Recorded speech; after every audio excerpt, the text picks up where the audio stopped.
जी नाज़रीन, welcome back. नाज़रीन, बहुत सारे इंकशाफात हो रहे हैं पाकिस्तान के हवाले से। बहुत सारे हमारे ऐसे सियासतदान हैं, उनको मैं सियासतदान कहूँगा, उनको कौम का खिदमतगार नहीं कहूँगा, क्योंकि खिदमत वो यहाँ कर रहे हैं लोगों की, और पाकिस्तान में वो MNAs और MPs की सैलरियाँ ले रहे हैं। अब आप सोचें कि ये किस किस्म की सियासत है, ये कौन लोग हैं, इनको आप लोग चुनते हो, इसलिए चुनते हो, आपके पीछे वाले, आप नहीं, आपके जो पीछे पाकिस्तान में बैठे हुए बेवकूफ लोग जो इन लोगों को चुनते हैं कि यार खुदा के लिए जाकर असेंबली में हमारा कोई भला करना, वो भला यहां करने बैठे हुए लोगों का, वो यहां पर अपनी चांदी और सोना चमकाए बैठे हुए हैं, और पाकिस्तान में उनके भाई और उनके रिश्तेदार बैठे हुए वहां का निजाम चला रहे हैं, और उनका कोई रोल नहीं है ना नेशनल असेंबली के अंदर, ना पाकिस्तान की पंजाब असेंबली में या किसी और असेंबली में। ये एक इतने बड़े बद किरदार और इतने बड़े, मैं इनको वो अल्फाज नहीं दे सकता, क्योंकि ये हमारे अंदर की एक आग है। ये आज जब असासे अनाउंस हो रहे थे, मैं उस वक्त आई वॉज टोटली शॉक्ड कि इतना भयानक मजाक, बीइंग अ मुस्लिम, एक मुसलमान होने के नाते कोई शख्स लाशौरी तौर पे, हम किसने छीनना था? गिलानी साहब अगर अपने सही ऐसे डिक्लेयर कर दो कि तुम्हारे घर का जो 20 करोड़ या 25 करोड़ है, आपको क्या प्रॉब्लम है? मैं या यहां से या कहीं और से कोई जाकर आपसे सवाल तो नहीं पूछेगा ये कहां से आया? Hello hello. तो गिलानी साहब हो गए, या वो हमारे वो जो एक पीपल्स पार्टी के थे जिनकी डिग्री जाली साबित होगी, अब तो उसका नाम भी दस्ती साहब। तो भाई आप अगर बता दोगे कि आप किस घर में रहते हो और आपके कितने असासे हैं, कौन आपसे जाके पूछ सकता है? भाई किसकी जरूरत है? किसी की जरूरत नहीं है। आप लोगों पर आशीर्वाद है। आप लोग जिस तरीके से आते हो और जिस तरीके से जाते हो, आप लोग तो, हम लोगों के बस में नहीं है कि आपसे पूछें कि जरदारी साहब आपकी इतनी बड़ी कोठी और इतने बुलेट प्रूफ जो आपकी बाउंड्री है घर की, हम आप कौन होते हैं हम लोग पूछने वाले? भाई हम आपको थोड़ा देते हैं, आप छीन लेते हैं। हम कौन होते हैं आपको देने वाले? हम नहीं दे सकते जनाब। हम तो टैक्स भी देते हैं तो हमें नहीं पता होता वो टैक्स हमारा किस तरफ जा रहा है। ये हम लोगों की बदकिस्मती है, और इस बदकिस्मती की जो चादर हम लोगों ने जो ओढ़ी हुई है अपने ऊपर, अगर हमने इसको ना हटाया तो यकीन करें कि इस दुनियादारी को छोड़ दें। मैं आपको उस पॉइंट की तरफ लेकर आ रहा हूं, आप अपने अल्लाह की नाराजगी का सबब बनेंगे। आप लोग बाइख्तियार हो, यूके और यूरोप के लोग बाइख्तियार हो। आप लोग जब चाहो पाकिस्तान के अंदर एक इनकलाबी सोच पैदा करके लोगों को सही डायरेक्शन में ला सकते हो। हर शख्स अपने अपने हिस्से का काम करे। तो मैं नहीं समझता कि यहां पे अगर इतनी आबादी पाकिस्तान की, यूके, यूरोप के अंदर और जहां जहां ये प्रोग्राम देखा जा रहा है। कॉलर है, मैं जरा कॉल ले लूं। जी अस्सलाम वालेकुम। वालेकुम सलाम जी, क्या हाल है? अल्लाह का शुक्र। सर कौन और कहां से? वालेकुम सलाम। टीवी की आवाज बंद करेंगे फिर आपकी मेरी बात होगी। टीवी तो बंद हो गया है मेरा। जी जी बोले बोले। हाँ जी, मेरा नाम अफजल बेग है। जी जी बेग साहब। तो मेरा नाम अफजल बेग है। मैं आपको एक बात बताना चाहता हूँ कि जो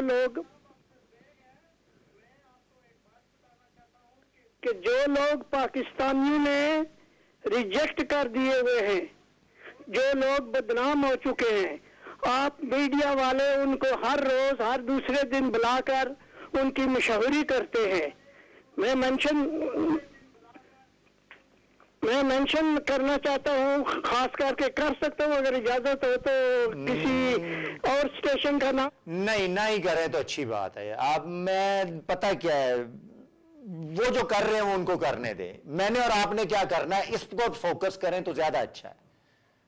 इस चैनल पे अगर मैंने कोई मशहूरी मैंने की है तो मुझे बता दें कि जनाब आप मशहूरी करते हैं। मेरे तो जी यहाँ आते नहीं है ये लोग प्रोग्राम में, ना इनके पास पैसे हैं खर्च करने को इस प्रोग्राम पे आके बैठने को, क्योंकि स्पॉन्सर्ड होना पड़ता है ना।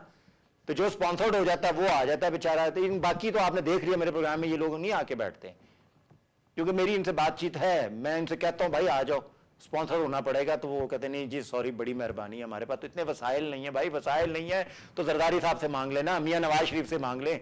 दोनों मेन पार्टियों के यहाँ पे नुमाइंदगान है, नहीं आ सकते क्योंकि उनको स्पॉन्सर नहीं ये लोग करते। तो ये थोड़ा सा खर्चा वर्चा हम लोगों को करना पड़ेगा, कोई चैरिटी बनानी पड़ेगी ताकि इन लोगों को मैं किसी तरह यहाँ लेकर आऊँ अपने प्रोग्राम में और ये यहाँ बैठकर कोई बात करें, कोई सवाल का जवाब दे। क्योंकि मैंने इनसे ये तो नहीं कहना कि आपने अच्छे काम कौन से किए हैं, मैंने इनसे सिर्फ ये पूछना है कि आपकी वजह से ये जो काम हुए हैं, क्या आप इनको एक्सेप्ट करते हो? क्या आप ये एक्सेप्ट करते हो कि बिलावल इतनी छोटी सी उम्र में चेयरमैन कैसे बन गया? आप ये एक्सेप्ट करते हो कि आसिफ अली जरदारी ने भुट्टो की पार्टी को टेक ओवर कैसे कर लिया? आप ये एक्सेप्ट करते हो कि बाबर अवान जिसने भुट्टो की डेथ के ऊपर मिठाइयां बांटी और जिसने वहां पर नाजेबा किस्म के अल्फाज इस्तेमाल किए, आज वो इस केस को कैसे टेक ओवर करके बैठा हुआ है? आप इस बात को मानते हो कि रहमान मलिक को कुल वल्लाहु अहद नहीं आती? तो अगर नहीं आती तो बताओ उसकी अखलाकी हैसियत क्या है हमारे साथ? तो ये बहुत सारे सवाल है। अभी तो पीपल्स पार्टी के, अभी तो मुस्लिम लीग नून की तरफ आता हूं और उसके बाद मैं मुशर्रफ साहब की तरफ भी आऊंगा इंशाल्लाह। मैं किसी के साथ ज्यादती नहीं होने दूंगा। जी अस्सलाम वालेकुम। जी अस्सलाम वालेकुम। वालेकुम सलाम। जी भाई, कौन और कहां से? जी मैं अकबर अली बोल रहा हूँ लंदन से। जी अकबर भाई, क्या कहेंगे? हजूर, मैं आपका बड़ा मदाह हूँ, आपके प्रोग्राम बहुत अच्छे हैं। हमेशा आप पूछते हैं प्रैक्टिकल एस्पेक्ट्स। मैं एजेड आदमी हूँ, अबाउट 75 years old, आपको जिंदगी दे। और I lived in London for about 41-42 साल से यहाँ हूँ। मैं हर 14 अगस्त को अपने बाल बच्चों को लेके, पोतों को लेके, पोतियों को लेके, नवासियों को, मैं पाकिस्तान जब भी जाता हूँ झंडे भी लेके आता हूँ, झंडियां भी लेके आता हूँ, सब चीजें। और एम्बेसी इनवेरिएबली हमेशा हर साल 14 अगस्त को हाजिरी देता हूँ सुबह 7 बजे। अल्लाह आपको जिंदगी दे। अच्छा, दुख ये होता है कि जितने भी लीडर यहाँ होते हैं उस दिन वो भी नहीं होता। कोई भी आप मुझे बता दे, खुद भी आप शायद गाड़ियां भर भर के मेरे दोस्तों यारों की मैनचेस्टर से आती है, ब्रैडफोर्ड से, शेफील्ड से, और जो जितने भी पाकिस्तानी मीरपुरी भाई थे जो हमारे साथ जो पुराने आए हुए थे, ठीक है, वो सब एम्बेसी में आते हैं। वो एक ही तकरीर होती है, जो भी उस जमाने का सदर होता है वो उसकी तकरीर होती है, झंडा चढ़ता है, पाकिस्तान का तराना गाया जाता है, और समोसे और 2 लड्डू और एक कोको कोला या एक कप चाय पिला के, नारे नूरे मार के, और उसके बाद चले जाते हैं। दुख मुझे ये है, मैंने बड़े बड़े जर्नलिस्ट देखे हैं, एंड मैं अपनी तारीफ नहीं करना चाहता, मैं well versed in this world, right from कायदे आज़म डाउनवर्ड्स। 47 पाकिस्तान मेरे सामने बना, बांग्लादेश मेरे सामने टूटा, and I have been in London. मकसद ये कहने का है, कोई भी leader was not there. Last time Begum Jilani आई हुई थी, जिन्होंने पाकिस्तान का जो केक बना हुआ था और पाकिस्तान झंडे का, उसको काटा मेरी नवासी के साथ मिलके। तो यानी मेरा मकसद है कोई लीडर नहीं होता, बड़े बड़े लीडर है, including Nusrat Bhutto was here in once on 14 August, Benazir Bhutto was here 14 August. बड़े आपके जो प्रेस के हैं, प्रेस के एक बहुत बड़े कॉलमिस्ट है पाकिस्तान में, कादर नाम है उनका, शायद अच्छे लिखते हैं, मैं उनकी अप्रिशिएट करता हूँ। ही वो उनको देखा 1 मिनट के लिए आया और 14 अगस्त और बाहर निकल गया लो करके। नोबडी। तो मैं आपको ये सजेशन देना था, आप बड़े जेन्युइन आदमी हैं, that is why I am ringing in all my 75। मैंने इसमें हिस्सा नहीं लिया, सिर्फ आपकी तरह दिल जलाता रहा हूं बैठ के ये टेलीविजन के सामने। मशवरा ये आपको दे रहा हूं एज ए प्रैक्टिकल मैन कि भाई 14 अगस्त को आप कॉल करें सारे पाकिस्तानियों को कि एम्बेसी के पास आओ।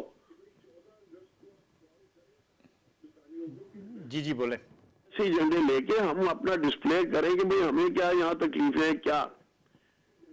एक तो ये कॉल है कि that is a starting point for you. You have always been asking कि भाई मुझे बताए कि कहां से हम लोग शुरू करें, क्या करें ना करें। तो ये मेरे एक बड़े मामूली से एक तो ये बात आई है कि भाई पाकिस्तान 14 अगस्त को हमारा दिन होता है, उसी दिन पाकिस्तान का मतलब भी सबको याद आ जाता है और वगैरह वगैरह सब चीज। तो why don't we get together there and then demand what we want, then we get people who are together. कौन नहीं। और आप खुद आके देखें 14 अगस्त की एम्बेसी में, तो भाई यानी सॉरी 14 अगस्त को एम्बेसी में आइए और यही देखिए टेंट लगा हुआ है। शेख वाजिद शमसुल हसन साहब वो एक तकरीर फरमाएंगे, उसके बाद वो मिलिट्री अटैची वगैरह तस्वीरें वगैरह बना के और उसके बाद ये है। बहुत शुक्रिया अकबर साहब, अल्लाह पाक आपको ज़िंदगी दे कि आप हमेशा 14 अगस्त को अपनी पूरी फैमिली के साथ जाते हैं।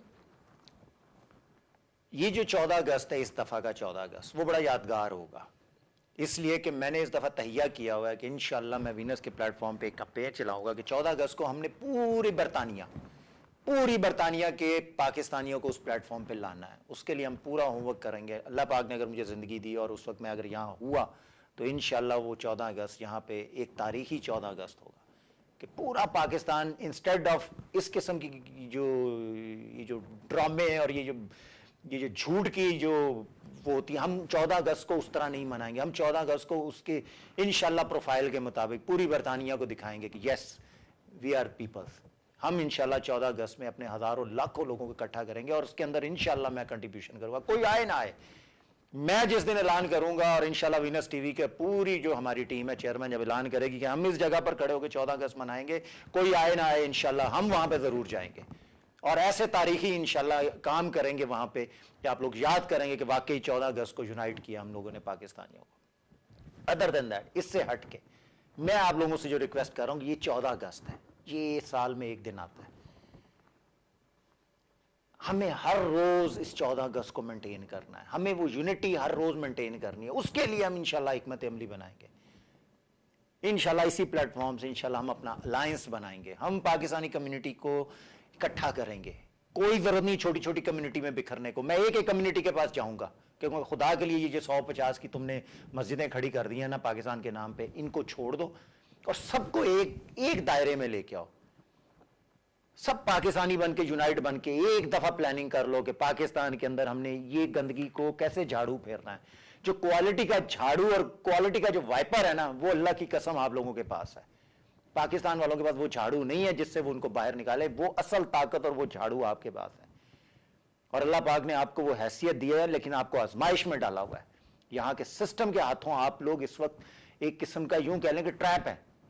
यहाँ का निज़ाम, यहाँ की इकोनॉमिक्स, यहाँ का उठना बैठना सोना जागना खाना पीना, इसने हमें घेरा हुआ है, हमें ये सोचने नहीं दे रहा। और इसी चीज़ पर मेहनत होगी इंशाल्लाह कि एटलीस्ट हमारी ज़िंदगी का खाना पीना ठीक रहे, हमारा कारोबारी मामला ठीक रहे, लेकिन वतन से प्यार, वतन के साथ मेहनत। कोई नहीं कहता कि यहाँ से आप जाएं और पाकिस्तान जाके कोई जंग लड़नी है, आपने नहीं, कुछ भी नहीं करना। आपने सिर्फ अपने आप को यहाँ यूनाइट करना है और उसके असरात पाकिस्तान तक मुंतकिल करने हैं।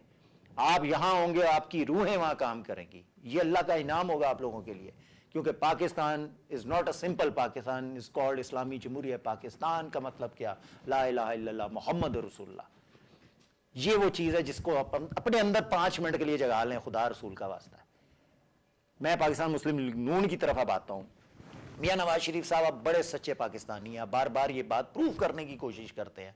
बरतानिया में आके आप रुमाल माथे पे फेर के कहते हैं कि जनाब मेरा दिल दुखता है, क्योंकि आपको प्रॉब्लम भी दिल की है। लेकिन मेरा एक सवाल है कि अगर आपका दिल दुखता है तो why Hasan Nawaz is millionaire and billionaire over there? वो आपका बेटा पाकिस्तानी क्या नहीं है? कहे ना उसको कि उठाए सारी दौलत पाकिस्तान लेके जाओ और वहां जाके अपने पाकिस्तानियों की इकोनॉमिक्स को बेहतर करो। वो फार्मूले जो आप दौलत कमाने के लिए परदेश में बनाते हैं, अप्लाई करते हैं, क्या वो फार्मूले ले जाकर आप पाकिस्तान में अप्लाई नहीं कर सकते? क्या पाकिस्तान की इकोनॉमिक्स को बेहतर नहीं कर सकते? 2 रुपए की रोटी आपकी 1 साल नहीं चली और पाकिस्तान आज फिर उसी जगह पे आ गया। इस किस्म के खेल खेलने से कुछ नहीं होगा। मियां नवाज शरीफ साहब, खुदा रसूल का वास्ता है, इस दुनिया का फुल स्टॉप है, इस दुनिया का फुल स्टॉप है। ये दुनिया नहीं चलने वाली। इस दुनिया, ये जो ग्लोब आपको नजर आता है जिसके अंदर इतने बड़े बड़े जहाज देखते हैं, ये सब कुछ गर्क होने वाली चीजें हैं। अपने अल्लाह को याद कीजिए और अपने अंदर एक तब्दीली लाइए और सही तब्दीली लाइए। और अपने आगे पीछे जो लोग हैं, आप तो माशाल्लाह आपके एमपीएस यहां बैठे हुए बिजनेसेस कर रहे हैं और यहां बैठे हुए जॉब्स कर रहे हैं और वहां पे बैठे हुए जनाब उनकी तनख्वाहें उनके अकाउंट्स में जा रही हैं। आपको भी पता है, सारी दुनिया जानती है कि आपके कौन कौन से एमएनए और एमपीएस हैं यहाँ पे बैठे अपने जनाब मामलात चला रहे हैं और पाकिस्तान में उनके अकाउंट्स में तनख्वाहें जा रहे हैं। इस निज़ाम को बदले। पाकिस्तान पीपल्स पार्टी हो गई, पाकिस्तान मुस्लिम लीग नून होगी। और अब आते हैं हम मुशर्रफ साहब की तरफ। मुशर्रफ साहब, मुझे आपसे पाकिस्तान की जो 4 साल आपने दिए हमें बहुत अच्छे दिए, लेकिन आपने जो पाकिस्तान मुस्लिम लीग जो काफ जो ऑर्गेनाइज हुई, वो कौन है क्रिएटर? अल्लाह से बढ़ के कोई क्रिएशन नहीं है इस दुनिया में। जो चीज अल्लाह बनाता है ना, उससे बढ़ के कोई क्रिएटर हो नहीं सकता। आपका वजूद, मेरा वजूद, ये सब अल्लाह पाक का एक निज़ाम है। हम उस निज़ाम की अगर रिस्पेक्ट कर लें और अपने अल्लाह को राजी रखें और अपने नबी पाक के सदके जो मामलात है अगर उनको सही सिमत में लेके जाएंगे तो कामयाबी है, वरना बहुत बुराई है। क्योंकि मैं और आप इस दुनिया में बुराई करके दौलत कमा सकते हैं, शोहरत कमा सकते हैं, बड़ी बड़ी गाड़ियों में घूम फिर सकते हैं, बड़े बड़े प्रोटोकॉल ले सकते हैं, लेकिन हमारे वो तमाम प्रोटोकॉल हमारी कब्र में जाके ख़त्म हो जाएंगे। वो कब्र जिसके अंदर मेरा ख्याल है कि जो ऊपर वो इधर ईंटें होंगी, वो ईंटें गिनवा लीजिएगा, सब गिनवा लें अपनी अपनी ईंटें, अपनी हाइट और अपने कद के हिसाब से अपनी कब्र की पैमाइश देख लें और उसमें गिन लें कितनी ईंटें लगेंगी दाएं और बाएं, और कितनी ऊपर स्लेबें डलेंगी और कितनी मट्टी ऊपर आएगी। इसका इकोनॉमिक्स मौजूद है इस दुनिया में, कितनी गहरी कब्र होगी और कितनी मट्टी उसमें से निकलेगी। ये इकोनॉमिक्स भी ज़रा प्लीज़ पढ़ लें। मुशर्रफ साहब, आपने NRO की सूरत में वो जो गंदगी आपने पाकिस्तान से बाहर निकाली थी ना, आपने यकीन जाने वो गंदगी वहाँ छोड़कर आप खुद यहाँ आ गए। 3.5 साल 4 साल ये कौम भुगत रही है वो चीज़। मीडिया पे आके बता दें ये क्यों आपने किया। क्या हम इतने कमज़ोर हैं? क्या हमारा दीन हमें इतनी मजबूती अता नहीं करता? क्या हम उम्मत नबी नहीं बन सकते? हम नबी के उम्मती, सच्चे उम्मती बनकर अपने माल और अपने वजूद को मजबूत करके फैसले नहीं ले सकते? आप तो पाकिस्तान आर्मी के जनरल थे। एक कॉलर ले लेते हैं। जी अस्सलाम वालेकुम। हेलो हेलो हेलो, अस्सलाम वालेकुम जनाब। जी वालेकुम सलाम। जनाब, आपका नाम तो मुझे पता नहीं, लेकिन प्रोग्राम आप बड़ा अच्छा कर रहे हैं और कम अज कम आपके प्रोग्राम सुन के ऐसा लग रहा है कि कोई तो है जो हमारी जबान और हमारे दिल के हाल जो है कि एक दूसरे से शेयर हो रहे हैं। तो यही हमारी बात है, यही हमारे फरियाद है जो आप लोगों तक पहुंचा रहे हैं। बात ये कहने की कि हम यहाँ बैठते हैं और बड़ी बड़ी बातें करते हैं, बड़ा पाकिस्तान का सुनते भी हैं कि यार ये हो रहा है वो हो रहा है, पाकिस्तान में सब सारा सिस्टम करप्ट है। ये हमने आज तक कुछ भी नहीं किया। हमें यहाँ से ये करना चाहिए कि ये जो हमारे हुक्मरान है, हमने बहुत आजमा लिया ये नून लीग को, पीपल्स पार्टी को, MQM को। मैं खुद मैं सिंध का रहने वाला हूँ, सिंधी स्पीकिंग हूँ, लेकिन मैं कसम से ये कहता हूँ कि मैं पाकिस्तानी हूँ और मेरा तन मन धन जो भी है सब पाकिस्तान के लिए। ये कोई नहीं है कि काफ लीग को सपोर्ट करता हूँ या पीपल्स पार्टी को सपोर्ट करता हूँ या नवाज शरीफ को सपोर्ट करता हूँ, ये सब ऐसे ही है। हमने उनको आजमा लिया। अब आपके प्लेटफॉर्म से मैंने सिर्फ एक रिक्वेस्ट करनी है सारी पाकिस्तान की आवाम को जो इधर सुन रही है और जो पाकिस्तान में जहाँ भी है, वो ये है कि एक बार इस बार इमरान खान को ट्राई करके देख लें, पढ़ा लिखा आदमी उसको देख लें यार। ये जो है ना उनके सब हमने बहुत आजमा लिए। ये जो है ना पीपल्स पार्टी वाले ये सब फ्रॉडी लोग हैं, ये सारे फ्री मेसन्स हैं। इन्होंने पाकिस्तान को तबाह करने की कसमें उठा के आते हैं। ये लोग हलफ तो लेते हैं बड़े अच्छे अच्छे कपड़ों में आकर, लेकिन ये हलफ में पीछे कुछ और लिखा होता है। वो ये लिखा होता है कि पाकिस्तान को कहाँ से तबाह करना है, कहाँ तबाह करके छोड़ना है। मुशर्रफ को देख लें, नवाज शरीफ को देख लें, ये जरदारी को देख लें, सारी सेम पॉलिसीज हैं, मुख्तलिफ चेहरे हैं। और हम आवाम जो बेचारे वो भूखे मर रहे हैं, उधर न लाइट नहीं, 16-16 घंटे की लोड शेडिंग हो रही है। मुझे आप बताएं, जिस कंट्री में 16 घंटे की लोड शेडिंग होगी, वहाँ का मजदूर बेचारा कब खाएगा, कब काम करेगा और कब क्या खिलाएगा जाकर अपने बीवी बच्चों को। यहाँ पे जो भी पाकिस्तानी बैठे हुए उन सबसे ये रिक्वेस्ट है कि जब अगली बार इलेक्शन हो तब तक अपने वोट रजिस्टर्ड करवा लो पाकिस्तान में, और जब इलेक्शन का वक्त आए तो यहाँ से अगर अपने वोट भेज सको तो अच्छी बात है, वरना वहाँ जाकर वोट दो और अपने वोट का भरपूर इस्तेमाल करो। यहाँ पे अगर आपने जो बात की है कि मेरा प्लेटफॉर्म है, हम इंशाल्लाह 14 अगस्त सेलिब्रेट करेंगे, हम लोग इंशाल्लाह आएंगे आपके प्रोग्राम में। उस प्रोग्राम से आकर जो 50,000 या 60-70,000 का जो मजमूआ जमा होगा, और जब वो एक ही नारा लगाएगा कि इनको निकालो जो बैठे हुए हैं और इनको बिठाओ आकर जो वहाँ पे बैठने चाहिए, तो ये जो आवाज और ये गूंज होगी ना, वो पाकिस्तान की जो है ना पूरी जो है ईंट बजा देगी सबके सब नवाज शरीफ और ये पीपल्स पार्टी वालों को। बेशक बहुत शुक्रिया जनाब, आपने बस वही बात कर दी जो मैं चाह रहा था। ये है वो अवेयरनेस जो आप लोग इंशाल्लाह यूनाइट होंगे और खुद बहुत तब्दीलियां आएंगी। यूनाइट होने की देर है। तादाद बहुत कम है उन लोगों की जिनसे आपकी लड़ाई है, वो तादाद में कम है, सिर्फ फर्क इतना कि वो असले से लेस है, लेकिन आप लोग ईमान से लेस हैं। अल्लाह पाक ने आपके दिलों में ईमान की रोशनी अगर ताज़ा कर दी तो पाकिस्तान बच जाएगा। अगर हमारा ईमान इसी तरह कमज़ोर रहा तो पाकिस्तान तो रहेगा, लेकिन हम नहीं रहेंगे जनाब। ये वो मसला है जिसकी तरफ मैं आपकी तवज्जो दिलाना चाहता हूं। और इंशाल्लाह 14 अगस्त को आप लोग अपने अंदर ये वादा कर लें कि उस दिन हमारे 10, 20, 50 पाउंड जाते हैं जाएं।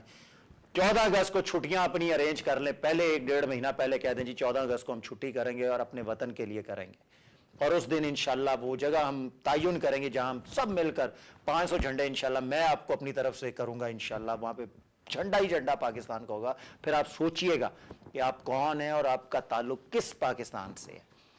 ना सिंधी, ना बलोची, ना पंजाबी, ना पठान, सिर्फ पाकिस्तान, सिर्फ पाकिस्तान। पाकिस्तान पाइंदाबाद।